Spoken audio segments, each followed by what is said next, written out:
There is something about emotions in music that makes everything a little bit more personal.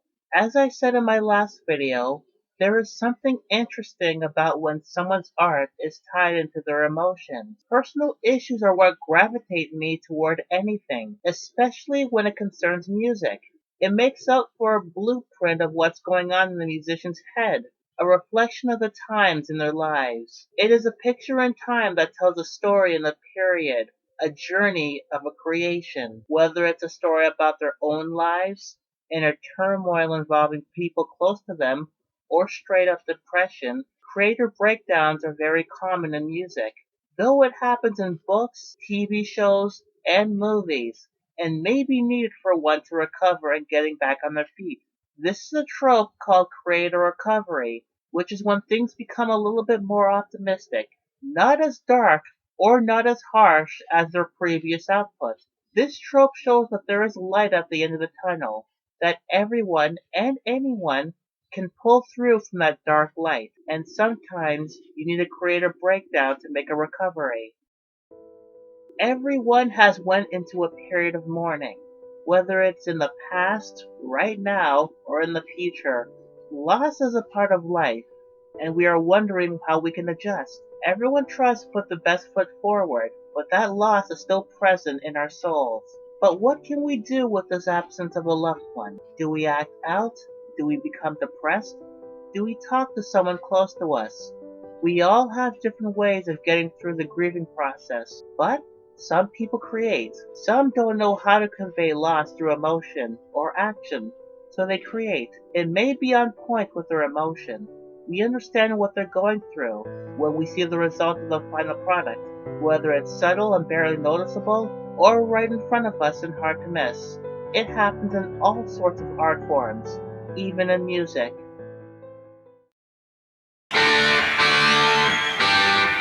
I didn't really get into Rush until 2019, when my partner got me into them. Not the biggest fan of them, I have come to appreciate the band, getting a few of their albums and regretting sleeping on them for a while. They have had a long storied career through their 50 years as a band, going through many changes musically, so they can prove their growth among fans, older and newer. If you listen to albums like Fly By Night and Hemispheres, it shows that there is an amazing switch that a group of talented musicians like Rush had, going from straightforward hard rock to more complex progressive melodies. They have talked about subjects such as a concentration camp, strong takes against astrology, and going insane after finding the secret to immortality.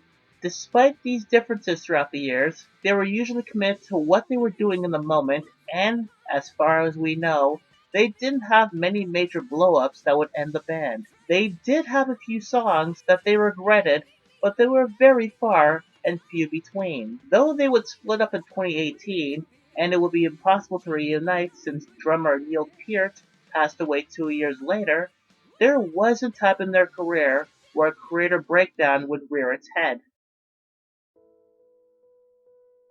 Rush had come off of touring for their 1996 album Test for Echo, which is considered by many Rush fans to be on the not-so-great part of their discography. The consensus is that there were some good moments. The album as a whole just seemed forgettable and coasting on autopilot. While far from their worst, it just seemed like a step down from their previous outings. But the professional downs were nothing compared to the band's personal lows, especially what happened to Neil Peart.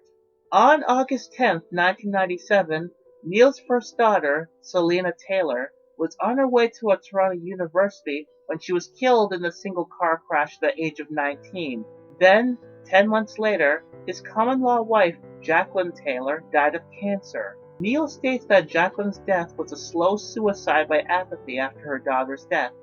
After these back-to-back tragedies, Neil told his bandmates to consider him retired and took a mourning period to reflect while traveling on his motorcycle throughout North and Central America, which was written in his 2002 memoir, Ghost Rider Travels on the Healing Road. And his bandmates went through a mourning period as well. Guitarist Alex Lifeson, the plucky comic relief of the band, went through such a state of depression that he didn't think about music for a whole year. And bassist Geddy Lee, the one who was always optimistic about the future of the band, even after the band finished their last ever tour, thought the band was done. The band had faced an uncertain future. It seemed like Test for Echo would make the band go out on a weak note. Thankfully, it wasn't, as the band reunited near the start of 2001, and, after a few on and off sessions, wondering what direction to go, and long, tedious processes during set recordings, they finally released Vapor Trails in 2002, an album which, by the fanbase, is considered a return to form, meaning no keyboards.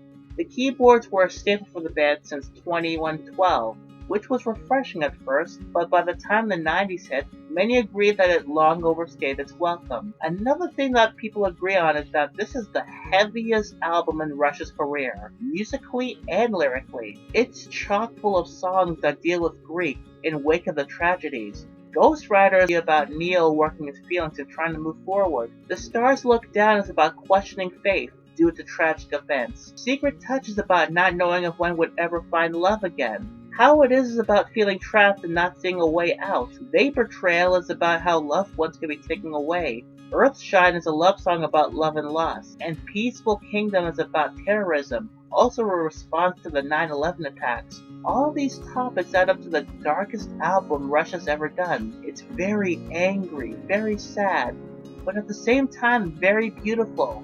When it was re-released in 2013.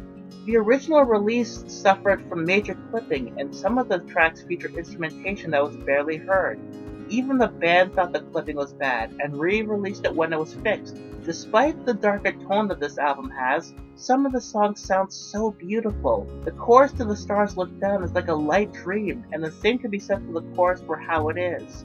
The band makes some of the instrumentation here sound very heavenly, like there's a light at this dark tunnel. And the opening track, One Little Victory, is that in song form. It talks about no matter what happens to you, you can get past it and see those small victories as a victory. For all the grieving this album presents, it's a beautiful journey in this time of loss.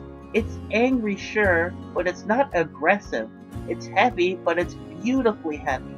And the heaviness will soon pass and you will move on, just like Neil did, to the point to where he didn't have anything to do with the re-release of the album, since it would take him in a very dark place that he understandably didn't want to revisit. He also found love again, had a very loving family who loved him and who he loved back. And he loved his bandmates who supported him all the way up until his passing in 2020. The album takes its time to get out what it needs to get out. It shows us that having a creator breakdown can make way for a creator recovery, and a return to form that lasted until the rest of their career. This shows that music can be made out of dark moments, dark times, and yes, the music can be heavy, it can be dark, but it is necessary to move forward after a recovery. We may move on from that dark place and not look back, but it's okay. We can be reborn into a different person. There is beauty in that darkness, and Vapor Trails does show that. And that is why it's my favorite Rush album, after Hemispheres. Thank you for watching. Do you have any thoughts about this video? How about my other videos? Please leave a comment, leave a like so this can go around, and sub if you want to. Much appreciated. See you in the next one.